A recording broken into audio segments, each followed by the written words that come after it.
నమస్తే అండి. కొంతమంది మగోళ్ళు మనగోళ్ళు బయటకు వచ్చి ఏదో ఫుడ్ జేహాద్ అంట, ఏదో కోవా బన్కి సంబంధించిన వీడియో వైరల్ అవుతుంది కదా.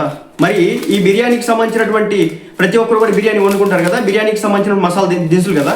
దీంట్లో టేస్టింగ్ సాల్ట్ ఉన్నారన్న విషయం వీళ్ళు ఎంతమందికి తెలుసు? టేస్టింగ్ సాల్ట్ ఉంటుంది అన్న విషయం ఎంతమందికి తెలుసు? అది ఒక రకమైన చికెన్ ఫ్లేవర్ ఇచ్చిద్దని కాబట్టి దాన్ని ఎంతమంది ఉపయోగిస్తూ ఉన్నారు? ఇదంతా కూడా లీగల్గా జరిగినటువంటి వ్యవహారమే కదా. ఇదంతా కూడా ఒక లీగల్గా తయారు చేసింది. ఈ బ్రాండ్ నేమ్ చూడండి, బిఎస్ఆర్ అని చెప్పేసి ఉందన్నమాట. సో నేను ఒక డోక్రా సంఘానికి సంబంధించిన వాళ్ళు చూడండి, ఇక్కడ ఎవరు బొమ్మ వేశారు? వెంకటేశ్వర స్వామి బొమ్మ వేసినారు. వేయకూడదు కదా. సో చిన్న వాళ్ళ మీద మన ప్రతాపాలు, ఇది ఇలాంటి వాళ్ళ మీద మన ప్రతాపాలు. ఈ బ్రాండ్ నాకు చూపించాలనే ఉద్దేశం నాకు లేదు, వాళ్ళ పేర్లు బయట పెట్టాలనే ఉద్దేశం నాకు లేదు. ఎందుకంటే వెళ్తే ఫుడ్ సేఫ్టీ లీగల్గా కేసులో వాళ్ళ బ్రాండ్ మూయించేస్తారు, వీళ్ళ యొక్క మొత్తాన్ని మూయించే ప్రయత్నం చేస్తూ ఉంటారు. సో ఒక కోవా బన్ అంశంలో ఈ రోజున తెలంగాణలో మేడారం జాతర దగ్గర ఆంధ్ర నుంచి వెళ్ళినటువంటి ఒక వ్యక్తిని చుక్కలు చూపి చల్లాడిచ్చినారు.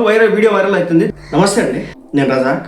10,000 మంది సబ్స్క్రైబర్లు ఉంటే నేను తోపు, యూట్యూబ్లో నేను తురుము, నేను ఏదైనా చేసేయచ్చు, ఎవరినైనా బెదిరించేయచ్చు. ఫోన్ తీసుకోవడం, వీడియో రికార్డ్ చేయడం, షూట్ చేయడం, నిలబెట్టేసి దౌర్జన్యాలు చేయడం. ఏమంటే ఇటీవల ఒక వీడియో వైరల్ అవుతోంది సోషల్ మీడియా. వీడియో ఉద్దేశం ఏంటంటే ఫుడ్ కల్తీ గురించి మాట్లాడడం. ఏదో కోవా బన్ అంటండి, మేడారం జాతర దగ్గరికి వెళ్ళి ఒక అతను కోవా బన్ అమ్ముకోవడం అనేది జరుగుతుంది. ఆ వీడియో మీరు కూడా చూసే ఉంటారు సోషల్ మీడియాలో. చుట్టూ ఒక 10 మంది చేరి ఆ వ్యక్తికి ధమ్కీలు ఇస్తా మాట్లాడతా, నీ ఆధార్ కార్డు ఏంటి, ఫుడ్ జేహాద్, అది ఇది, ఎక్స్పైరీ డేట్ ఎక్కడ అని రకరకాలుగా మాట్లాడేది జరిగింది. ఇంత ఆశ్చర్యం వేసింది. ఈ దేశంలో కోర్టులు ఇచ్చే జడ్జిమెంట్స్ కంటే కూడా న్యూస్ మీడియా అవుట్లెట్స్ ఇచ్చేస్తాయి అనమాట, న్యూస్ హౌస్లు ఇచ్చేస్తాయి అనమాట జడ్జిమెంట్ల ముందే.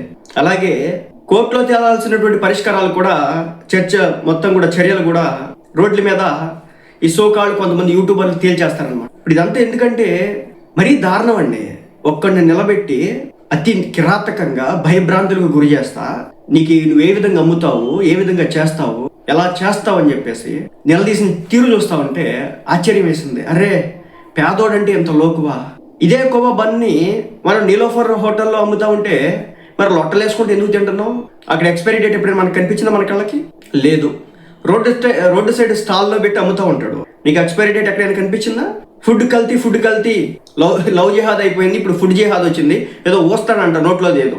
ఆ సన్నాసుడు ఎవడైనా ఊతా ఉంటే ఆ వీడియో తీసాడు, మొహం మీద పెట్టి కోర్తే కనుక మీకంటూ ఒక రెప్యుటేషన్ ఉండేది. ఎవడో నార్త్లో ఒక పనికిమాలిన పని చేస్తే దాన్ని ఎంటైర్ కమ్యూనిటీకి ఆపాదించడం ఎంత కరెక్టో నాకైతే అర్థం కావట్లేదు. ఆ వ్యక్తి పొట్టకూటి కోసం, ఆంధ్రాకి సంబంధించిన వ్యక్తి నెల్లూరు నుంచి వెళ్ళాడంట. పొట్టకూటి కోసం నిద్రలు ఉండవు. ఎంత వస్తాయండి ఆ బన్ అమ్మితే? ఎన్ని లక్షలు సంపాదిస్తాడండి రోజుకి? 500 నుంచి 1000 రూపాయలు సంపాదిస్తే గొప్ప. మొత్తం బాను ఖర్చులన్నీ బాను 300 నుంచి 400 మిగిలితే గొప్ప. ఒక బన్ను 10 రూపాయలంట, ఎన్ని బన్నులు అమ్మితే ఎన్ని వేలు సంపాదిస్తాడండి? మనం రెస్టారెంట్కి వెళ్తున్నాము, పెద్ద పెద్ద హోటల్స్కి వెళ్తున్నాము, అక్కడ ఫుడ్ ఎలా ఉంటుందో తెలుసా అండి మనకి? అవి మనకి తెలియదు. దొరికాడు కదా ఒక పేదోడు, గట్టిగా మీరు క్వశ్చన్ చేస్తే తిరిగి మాట్లాడలేడు. మన చేతిలో యూట్యూబ్ ఛానల్ ఉంది, తిప్పి కొడితే 10,000 మంది సబ్స్క్రైబర్లు కూడా ఉండరు అనమాట. మన బతుక్కి ఏదైనా వాగేయచ్చు, పైపెచ్చు. దీనికి ఒక హిందూ మతం, మేము హిందూ ఉద్ధారకులు అని చెప్పేసి బయటకు వస్తాం. నిజంగా మీరు హిందూ ఉద్ధారకులా? ఎంతమంది తల్లిలు లేక, పిల్లలు లేక, తల్లిదండ్రులు లేక చిన్నారులు అల్లాడిపోతా ఉన్నారు. వాళ్ళ జీవితాన్ని ఎప్పుడైనా పట్టించుకున్నారు మీరు? మాట్లాడితే చిన్న వ్యాపారుల మీద ఏంటి దరిద్రం? మతం మీద దాడి జరుగుతూ ఉంటే ఒక్కడ బయటకు వచ్చాడా? నిన్నగాక మొన్న అన్వేషణ ఎవడు అడ్డగోలుగా కారు కూతలకు వస్తూ ఉంటే ఒక్కడైనా మాట్లాడాడా? మీ నోటి నుంచి మాటలు వచ్చినాయా? రావు. చిన్నోడు, చిన్న వ్యాపారస్తుడు ఏదో బన్ను అమ్ముకొని బతుకుతూ ఉంటాడు. మనం కల్తీ అన్నాం కదా. ఇప్పుడు మనం మాట్లాడుకుందాం కల్తీ గురించి. మీరు తాగే పాలు ఒరిజినల్ పాలు అనుకున్నారా? బేసిక్ గా మనం పాలు తీసి ఇంట్లో పెట్టుకుని బయట ఉంచితే కనుక కాయకుండా సాయంత్రానికి పాలు పాడైపోతాయి. అలాంటిది ప్యాకెట్ పాలు 10-20 రోజుల పాటు ఏ విధంగా ఉండగలుగుతున్నాయి? మనం తోడిపెట్టినటువంటి పెరుగు కేవలం 24 గంటలే ఉంటుంది, తర్వాత పులిసిపోతుంది. కానీ ప్యాకెట్ పెరుగు ఎందుకు 20 రోజుల వరకు ఉంటుంది? కల్తీ కాదు, నికార్సైన పాలతో మీరు తాగుతున్నారా? అసలు ప్లాస్టిక్ సంచుల్లో పాల సేకరణ, ఫుడ్ తినడం, ఆ సన్నని చిన్నని ప్లాస్టిక్ మైక్రాన్స్ కారణంగా క్యాన్సర్ వచ్చిందని ఎంతమందికి తెలుసు? మనం తినేది ప్రతి దాంట్లో వాడేది కూడా ప్లాస్టిక్తోనే కదా. మరి క్యాన్సర్లు వస్తాయి కదా, మరి దాన్ని నిషేధించాలి కదా మనం. పాలంతా కల్తీయే. మీ చుట్టూ ఏమన్నా గేదెలు ఉన్నాయా? సిటీలో ఉన్న వాళ్ళందరికీ మీకోసం పల్లెటూళ్ళ నుంచి అన్ని సేకరించి ఇప్పుడు మీ దగ్గరికి తీసుకొస్తున్నారు అనుకున్నారా? గేదెల నుంచి డైరెక్ట్గా మీ ఇంట్లోకి వచ్చేస్తున్నాయి పాలన్నీ. కల్తీ కదా అది.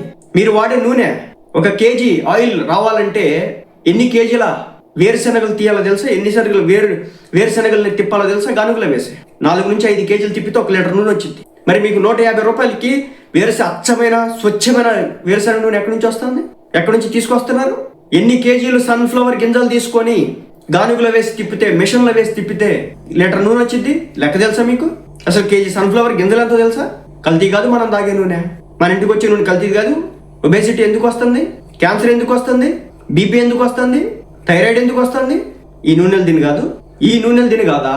ఈరోజు నీతులు చెప్తా ఉన్నారు కదా. ఎవడ అబ్బాయి ఏదో ఒక కోవా బన్ అమ్ముకుంటున్నాడు, ఇన్ని లీటర్ల పాలు నుంచి ఇది వచ్చిద్ది, దీంట్లో షుగర్ కలిపాడు, ఇంకేదో చేశాడు. అసలు షుగరు ఒక భయంకరమైన కెమికల్ అని తెలుసా? అది క్రిస్టల్గా మారడానికి ఎలాంటి కెమికల్స్ కలుపుతారో తెలుసా? దాని రసాయనిక చర్య ఏ విధంగా ఉంటుందో తెలుసా? అసలు జెన్యూన్ షుగర్ కేన్ ఏదైతే చెరుకు గడ ఉంటుందో దాని నుంచి చెరుకు రసం తీయడానికి, చెరుకు రసం తీసిన తర్వాత ఈ షుగర్ తయారు చేయడానికి ఎన్ని రకాల కెమికల్స్ ఉపయోగించి దాన్ని ఆ విధంగా మారుస్తారో తెలుసా? తెల్లారు లెగంగానే మనం కుడికి తాగినట్టు తాగేది ఆ టీనే, ఆ కాఫీలోనే కదా ఆ షుగర్ వేసుకుంటా ఉంది మనం. అది జెన్యూనా? ఈ రోజున మీరు ఉపయోగించుకుంటున్నటువంటి కాఫీ కావచ్చు, టీ కావచ్చు, పౌడర్లు రెండు కూడా జెన్యూన్ అని నమ్ముతున్నారా? దాంట్లో ఫుడ్ కలర్స్ కలపలేదు అనుకుంటున్నారా? అవి నిలవడానికి కెమికల్స్ కలపట్లేదు అనుకుంటున్నారా? అది జెన్యూనా? ఇంకా మీరు తినేటటువంటి ఫుడ్ గురించి మాట్లాడుకుందాం. మనం తినేటటువంటి బియ్యం ఏదైతే ఉందో అది న్యాచురల్గా ఎలాంటి దాని యొక్క డిఎన్ఏ స్ట్రక్చర్ని మార్చకుండా తయారు చేసినటువంటి వంగడం అని అనుకుంటున్నారా మీరేమన్నా? అవన్నీ ఎక్కడ తయారైనాయి? ఏ ల్యాబ్లో తయారైంది? అసలు నిజంగా ఒక వరి మొక్క సహజ సిద్ధంగా 1 ఎకరా భూమిలో ఎంత పంట ఇవ్వగలిగిందో తెలుసా? ఒకప్పుడు 10 బస్తాలు ఎందుకు వస్తున్నాయి? ఈరోజు 40 బస్తాలు 50 బస్తాలు ఎందుకు వస్తున్నాయి? మనం ఉపయోగించేటటువంటి యూరియా కావచ్చు, నత్రజని కావచ్చు, పొటాషియం కావచ్చు, ఇవన్నీ కూడా కెమికల్స్ కదా. వేరే దేశాల నుంచి ఇంపోర్ట్ చేసుకుంటున్నాం కదా. అవి జెన్యూనా? మనం తినేటటువంటి రైస్ జెన్యూన్ అనుకుంటున్నారు మీరు? మనం తినేటటువంటి కూరగాయలు జెన్యూన్ 100% ఆర్గానిక్ అనుకుంటున్నారు మీరు? ఈ రోజున ఒక వంగ చెట్టు పెడితే మీరు జస్ట్ నీళ్లు పోస్తే 20 రోజుల్లో దానికి మొత్తం పురుగుబడి చచ్చిపోతాయి. పుట్టిన కాడ నుంచి అది పంటించి చచ్చే వరకు కెమికల్ ప్రతి వారం 2 వారాలకు ఒకసారి కొట్టాల్సిందే. 100% ఆర్గానిక్ తో కూడినటువంటి పంట తింటున్నాం అనుకుంటున్నారు మనం. ఇక కోవా బన్ గురించి మాట్లాడారు కదా, మొత్తం మైదానే కదా. బయట మనం తినే బ్రెడ్ అంతా కూడా మైదానే కదా. మనం తినేటటువంటి పిజ్జాలు, బర్గర్లు అన్ని కూడా మైదానే కదా. అసలు మైదా తినొచ్చా మనం? మైదా తినొచ్చా? దీనికి సమాధానం చెప్పండి ఈ క్వశ్చన్ చేసినటువంటి పెద్దలు. అలాగే పెద్ద హోటల్స్లో వాళ్ళ కిచెన్లోకి వెళ్ళి మీరు చూసి ఆ కిచెన్ని తిండి తినేంత దమ్ము మీలో ఉందా? ఎలాంటి సింథటిక్ ఫుడ్ కలర్స్ వాడతారో మీకు తెలుసా? ఎన్ని రోజుల పాటు చికెన్ని బాయిల్ చేసి దాంట్లో పెడతారో తెలుసా? ఎన్ని రోజుల పాటు చికెన్ని ఫ్రీజ్ చేసి పెడతారో తెలుసా? ఒక్కసారి చూడండి, తెలుసుకోండి, కనపడుతుంది కళ్ళకు కట్టినట్టుగా. మనం బయట ఫుడ్ తిన్నామంటే అది ఆల్మోస్ట్ 100% పొల్యూటెడ్ ఫుడ్ అని అర్థం. జెన్యూన్ ఫుడ్ కాదు, ఎవడో పెట్టలేడు. మీరు తింటున్నారు కదా దోశలు, బోండాలు, ఇడ్లీ అని చెప్పేసి. దోశలు, బోండాలు, పునుగులు ఏవైతే ఉన్నాయో 100% నిజమైన ఫుడ్ అనుకుంటున్నారా? ఆ నూనెలో దేవి మొత్తాన్ని కూడా ఇంజిన్ ఆయిల్ అంత తయారయ్యేంత వరకు వాడతారని తెలుసుగా. ఆ మిగిలిన ఆయిల్ ఏదైతే ఉందో దాన్ని దోశలు వేయడానికి తీసుకొస్తూ ఉంటారు. ఏవైతే ఆ పునుగులు, బోండాల్లో చేసినటువంటిది ఏదైతే ఆ ఆయిల్ మిగిలిపోతుందో దాన్ని తీసుకొచ్చి ఆ దోశలు వేయడానికి తీసుకొస్తూ ఉంటారు. కాగిన నూనెను వాడకూడదన్న విషయం మీకు తెలుసా? ఆ ఇంజిన్ ఆయిల్ కలర్లోకి వచ్చినటువంటి ఆయిల్ని వాడకూడదన్న విషయం తెలుసా మీకు? ఎవడో దొరికాడు, రోజు మొత్తం పనిచేసిన 500-600 కూడా రావు ఆయనకి. ఎక్కడో వేరే రాష్ట్రం నుంచి వచ్చినాడు. అనేక మైళ్ళు ఇక్కడ జాతర 4 రోజుల పాటు జరుగుతుంది, ఎంతో కొంత డబ్బు సంపాదించుకోవచ్చు, ఫ్యామిలీని పోషించుకోవచ్చు. కోట్లు సంపాదిస్తాను నేను దీని మీద. మరి పెద్ద మిల్క్ ప్రొడక్ట్ కంపెనీలు ఎందుకు వదిలేస్తా ఉన్నారు? మ్యానుఫ్యాక్చరింగ్ కంపెనీలు ఎందుకు వదిలేస్తా ఉన్నారు? పెద్ద ఆయిల్ ప్రొడక్షన్ కంపెనీస్ ఎందుకు వదిలేస్తా ఉన్నారు? ఇదంతా వద్దు. మీరు న్యూడిల్స్ తింటూ ఉంటారు, ఫ్రైడ్ రైస్ తింటూ ఉంటారు, మంచూరియా తింటూ ఉంటారు. ఇవి 100% ఆర్గానిక్గా. దీంట్లో టేస్టింగ్ సాల్ట్ అని ఒక దాన్ని వాడతాడు, అది చైనాలో బ్యాన్ అని తెలుసా? కానీ మన దేశంలో ఫుడ్లో దాన్ని ఎందుకు వాడతారు? బిర్యానీలో కావచ్చు, లేదంటే కనుక హైదరాబాద్లో ఉపయోగించే ప్రతి దమ్ బిర్యానీలో కూడా ఈ రోజున టేస్టింగ్ సాల్ట్ వాడుతూ ఉన్నారు. మీకు నేను చూపిస్తా ఉండండి. ఇది ఒక పలావు దినుసుల ప్యాకెట్. ఇలా నేమ్స్ నేను రివీల్ చేయదలుచుకోవట్లేదు. ఇది ఒక డ్వాక్రా సంఘం తయారు చేస్తుంది. సో ఒక ఉపాధి పథకం కింద వాళ్ళు ఏదో తయారు చేసుకుని చేస్తూ ఉన్నారు. సో మీరు బిర్యానీ ప్యాకెట్ ఏదైతే ఆ పలావు దినుసుల ఆకు ప్యాకెట్ ఏదైతే ఉంటుందో ఒక్కసారి దాన్ని ఓపెన్ చేసి చూడండి. మీకు దీంట్లో ఏం కనిపిస్తుందో నేను చూపిస్తాను. క్లియర్గా ఉంటాయి అన్నమాట. ఏముంటుంది దీంట్లో? ఏం పెట్టాడు? ప్రతి బిర్యానీ పౌడర్. ఇది లీగల్గా నడుపుతూ ఉన్నారు. చెక్క, ఇది ఆకు. దీంట్లో ఏముంది? ఇదిగోండి. ఇదేంటిది వైట్ కలరు? ఇది గసగసాలు, ఇది మరాఠీ మొగ్గ, ఇది జాపత్రి, ఇది యాలక లవంగాలు. ఇదేంటిది? ఈ వైట్ కలర్ ఏంటిది? ఎవరు వేసుకుంటున్నారు? ఇదంతా ఎవరు తీసుకొచ్చారు? ఇది ఎక్కడి నుంచి వచ్చింది? ఇది ఒక బిర్యానీ ప్యాకెట్లోనే లీగల్గా ఈ విధంగా టేస్టింగ్ సాల్ట్ అమ్ముతున్నారంటే దీన్ని బ్యాన్ చేయాల్సింది ఎవడు? మరి దీన్ని ఎందుకు బ్యాన్ చేయట్లేదు?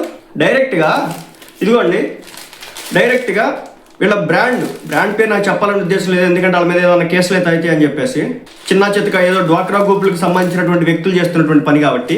ఇదిగోండి టేస్టింగ్ సాల్ట్ అని చెప్పేసి ఇంత పద్ధతికి ఇక్కడ రాశారనమాట, టేస్టింగ్ సాల్ట్. మరి వీళ్ళ మీద ఎందుకు చర్యలు తీసుకోవట్లేదు? ఇంత లీగల్గా అమ్ముతున్నారు కదా. మనం తినేటటువంటి వనస్పతి ఏదైతే ఉందో, డాల్డా ఏదైతే ఉందో 100% ప్యూరా. ఎక్కడి నుంచి వస్తుంది అది?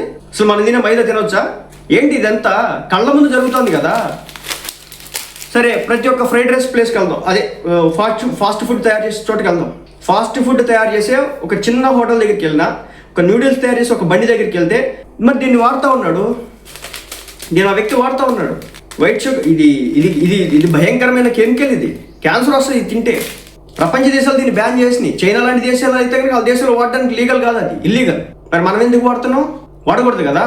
సో ఇలా చెప్పుకుంటే ఒకటి కాదు, రెండు కాదు, అనేకం. మీరు ఫాస్ట్ ఫుడ్ స్టాల్కి వెళ్తే తప్పనిసరిగా దాంట్లో ఈ కెమికల్ దొరుకుతూ ఉంటుంది. దాన్ని ఒక ఫెర్టిలైజర్గా వాడతారు అనేక దేశాలు. ఇక రెస్టారెంట్ల దగ్గరికి వెళ్దాం, అవి ఎంత దరిద్రంగా ఉంటాయి. ఆ కిచెన్లోకి వెళ్ళి మీరు చూసి తినగలుగుతారా? ఎన్ని రోజులు నిలబెట్టిన ఫుడ్ వండుతున్నారని మీకు తెలుసా? వాటి మీద ఎక్స్పైరీ డేట్ ఉంటుందా? ఏదో ఒక పేదోడు ఏదో పని చేసుకోవడానికి వెళ్ళినాడు, నేను కొనమని కూడా అడుక్కోవట్లేదు, వెళ్తుంది నువ్వు, సరే వెళ్ళావు, అక్కడ ఏదైనా బూజు పట్టిపోయి కంపు కొట్టే విధంగా ఉంటే ఏందా ఇదని చెప్పేసి నువ్వు అడిగిన ఒక అందం మీద పడిపోయి ఇది ఒక ఫుడ్ జేహాద్ అంట. ఈ పనికి మళ్ళీ పని ఈ దీంట్లో చేయాలి, ఈ ఫుడ్ జేహాద్. నేను అన్ని దాంట్లో ఉంటారు పనికి మళ్ళీ కొంతమంది, నేను అందరినీ సమర్థులు అని చెప్పను, కానీ అందరూ ఎదవలు కాదు. ఆ విషయాన్ని గమనించండి. ఆంధ్రాలో అన్ని మతాల వాళ్ళు కలిసి ఉంటారు, మరి తెలంగాణలో ఎట సచ్చిద్దో నాకు తెలియదు, కానీ గ్రామీణ ప్రాంతాల్లో ఇక్కడ మాత్రం అన్ని మతాల వారు కలిసే ఉంటారు. బహుశా అది అనుకొని వచ్చి ఉంటాడు. ఒక విషయం గమనించండి, ఈ దేశంలో పుట్టిన ముస్లింలు, ఈ దేశ ప్రజలు, ఈ దేశ పౌరులు, వాళ్ళు ఏ వ్యాపారం అయినా చేసుకోవచ్చు. ఇక్కడే పుట్టాం, ఇక్కడే పెరిగాం, ఇక్కడే చచ్చిపోతాం. ఏదో వేరే దేశం నుంచి, వేరే గ్రహం నుంచి వచ్చినటువంటి వాళ్ళలాగా ఇక్కడ ఉంటాకి వీల్లేదు అన్నట్లుగా ఈ దరిద్రం ఏంటో నాకు అర్థం కావట్లేదు. మరీ కొన్ని యూట్యూబ్ ఛానల్కి రోత ఎక్కువైపోయిందండి. మీకు దమ్ముంటే వెళ్ళండి. ఇప్పుడు రెస్టారెంట్లు నేను చెప్పినా కదా, పెద్ద పెద్ద రెస్టారెంట్లు అన్నీ కూడా ఇదే తంతు. చివరాఖరికి మీరు తాగే టీ కూడా మంచి టీ కాదు, ఎందుకంటే దాంట్లో పంచదార వేస్తాడు. రెండోది ఏంటంటే టీ ఏదైతే టీ పొడి ఉందో అది మొత్తం కూడా రంగు కలిపేస్తా ఉన్నాయి ఈ రోజుల్లో. ఆపగలుగుతారా?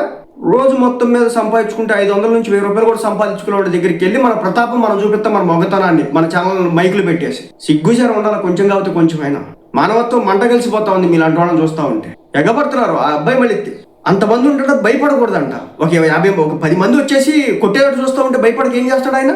హ్యాపీగా ఫీల్ అవ్వాలి, నవ్వుతా అవునమ్మా నటించాలా మీ ముందు. కోట్లు దబ్బుతున్నోళ్ళు మీరు తినే ప్రతి ఆహారం అంతా కూడా పొల్యూటెడే, మొత్తం కెమికల్ ఫుడ్డే, A to Z కెమికల్. మనం తాగేది తినేది అంతా కూడా చివరికి వాటర్ని కూడా పొల్యూట్ చేసి అవతలేసినారు. మనం వెళ్ళి నీతులు చెప్తా ఉంటాం. మీరు ఏ బిర్యానీ తిన్నా సరే 99 రూపాయలకి 100 రూపాయలకి బిర్యానీ ఎట్ట వచ్చిందండి తెలియగలుగుతాను. బాస్మతి రైస్ కేజీ ఎంతండి? ఎలా వర్కౌట్ అవుతుందండి? స్పైసెస్ ఎంత అవుతాయి? నూనె ఆయిల్ ఎంత అవుతుంది? చికెన్ అంత రేట్ ఎంత ఉంది? ఈరోజు కేజీ చికెన్ వచ్చేసి దాదాపు 300-350 దగ్గర ఉంది. నీకు ఎలా వస్తుందండి? కేజీకి ఎన్ని లెగ్ పీసులు వస్తాయండి? 5. ఎలా అవుతుంది? ఎలా వర్కౌట్ అవుతుంది? నిజంగా ఒక మంచి బిర్యానీ కావాలంటే మినిమం 200 నుంచి 250 పెట్టాలా. అన్ని వాడు బాక్సుల్లో నీట్గా జెన్యున్గా తయారు చేసి ఇచ్చే లెక్క అయితే వాటికి ఫుడ్ కలర్స్ వేసి అదేసి ఇదేసి రకరకాల మసాలాలు వేసి తక్కువ రేటుకి వచ్చి అన్ని తెచ్చుకొని చేస్తే మీకు తక్కువ రేటుకి ఇస్తాడు వాడు. పెద్ద పెద్ద రెస్టారెంట్లో మీకు ఏమైనా 100% జెన్యున్ ప్యూర్ 100% ఆర్గానిక్ ఫుడ్ అని తెచ్చి పెడతారనుకున్నారేంటి? మొత్తం కూడా పొల్యూటెడ్ ఫుడ్. దయచేసి చిన్న వ్యాపారాల మీద కాదు మీరు ప్రతాపాలు. కుదిరితే పెద్ద పెద్ద రెస్టారెంట్లను పట్టుకొని పోయి మీ దమ్మేంటి అక్కడ చూపించండి. ఆ లెక్క అనుకుంటే మనం వాడేటటువంటి ప్రతి ఒక్కటి కూడా చివరాఖరికి మనం తీసుకునే ఫ్రూట్స్ దగ్గర నుంచి మనం తినే అన్నం వరకు ప్రతి ఒక్కదాన్ని కూడా కెమికల్తోనే పండిస్తారు. ఫెర్టిలైజర్స్ అన్ని కూడా కెమికల్సే, ఏది జెన్యున్ కాదు. పైపచ్చు ఫుడ్ చేయాదంట, ఏదో నోట్లో పెట్టి కూర్చున్నాడు. ఎందుకు పోతారండి? ఏం దరిద్రం ఇది? నాకు అర్థంగా కొడుకుతా. ఎవడు ఏం చేసేది? ఎంత హలాలు చేస్తే మాత్రం ఎవడు కూడా అట్లా ఊయడం అదో పనికి మన తంతు. అలా ఎవడైనా అంటే మొహమ్మే పెట్టి కొట్టండి, ఆ వీడియో తీసి ఆడిని అక్కడే పట్టపట్లాడించండి. తప్పు పట్టడానికి లేదు. ఎవడో పనికి మాలోడు ఎక్కడో నార్త్లో వాళ్ళ సంప్రదాయం ఏదో చేసుకుని చచ్చాడని చెప్పేసి అందరు ఇక్కడ అలా ఉండరు. కుదిరితే వాళ్ళందరినీ సపోర్ట్ చేసి ఇంకా మంచిగా ఏ విధంగా ఎదగాలని చేయండి. మన దేశం బాగుపడుతుంది. ఇలా కాకుండా మేము హిందువులు, మీరు లవ్ జేహాదు, రోహింగ్యాలు అయితే తరిమి దొబ్బండి. ఎవడొద్దన్నాడు? ఈ దేశంలోకి బీజేపీ ప్రభుత్వం 2014 అధికారంలోకి వచ్చింది, 2026. ఇంకెందుకు తరిమి కొట్టట్లేదు వాళ్ళని? ఎందుకు దేశం విడిచి పంపించట్లేదు వాళ్ళని? ఆ విధంగా క్వశ్చన్ చేయండి. నువ్వు నేను అనుకుంటే అవుతుందా? ప్రభుత్వం అనుకుంటే అవుతుందా? ప్రతి దాన్ని కూడా మతంతో చొప్పించడం, మతం కోణంలో చూడడం ఏంటిది? ఈ దేశంలో ఉన్నటువంటి ముస్లింలు దేశాన్ని విడిచి పారిపోలేరు కదా, ఉంటారు కదా. లేదా హిందువులు పోరు కదా, క్రిస్టియన్లు పోరు కదా, ఉన్నోళ్ళందరూ ఉంటారు కదా. ఇక్కడే పుట్టింది ఇక్కడ, చచ్చేది ఇక్కడే కదా. ఈ మత విద్వేషాల కారణంగా దేశం సర్వనాశనం సంకరాగిపోద్దన్న విషయం పట్టించుకొని కూడా పట్టించుకోవట్లేదు. చిన్న చిన్న వ్యాపారాల మీద మతం ఏంటండి దరిద్రంగా. లవ్ జిహాద్ అంటారు. అసలు ఎవరు లవ్ చేయమన్నాడు? ఎందుకు లవ్లో ట్రాప్లో పడతారు? దేనికోసం పడతారు? అది ఇంకో సబ్జెక్టు. సో ఒకటైతే చెప్తున్నానండి అల్టిమేట్గా. సో ఇప్పుడు చూపించినా కదా, ప్రతి దాంట్లో కూడా కల్తీనే. సో మనం తీసుకునే బిర్యానీ ఆకుల్లో బిర్యానీకి సంబంధించినటువంటి ఇది కూడా చివరికి పొల్యూటెడే. మొత్తం కూడా ఇదిగోండి టేస్టింగ్ సాల్ట్ ఈ విధంగా అమ్ముతున్నారు. ప్రతి ఒక్కళ్ళు కూడా కొంపలు వేసుకొని తింటారు. అది లెక్క ప్రకారం తినకూడదు. ఇంట్లో వేయరు, మా ఇంట్లో. అది సంగతి. ఎందుకంటే పర్టికులర్గా చూపించడానికి కారణం ఏంటంటే ప్రతి ఇంటికి కూడా వస్తుందని చెప్పడానికి, చూపించడానికి. అది సంగతి.